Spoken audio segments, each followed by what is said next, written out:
Anže, najprej čestitke seveda za to, znova lahko rečemo zgodovinsko uvrstitev. Tretja tekma, morda najtežja od vseh.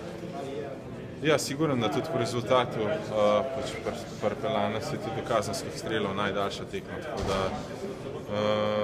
ja, sej pač to je bil tisti finale, 7. tekma, odločilna tekma, kakor se hočemo izraziti, tekma, ki te pelje na olimpijske igre, tako da pritiski malo so, ampak dejstvo pa je, da vsak igralec hoče igrati na taki tekmi in mogoče malo treme na začetku.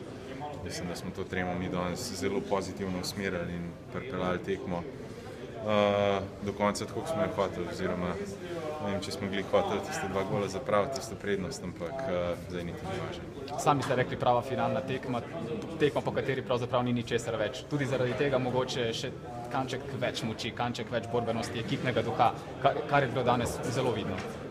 Ja, sigurno. To je taka tekma, ki že pečejo noge, pa najdeš še tiste zadnje atome moči, pa neko energijo, ki sploh se ne zavedaš, da jo imaš, da nazaj drsaš v obrambo, da se pod pak vržeš. In če te pak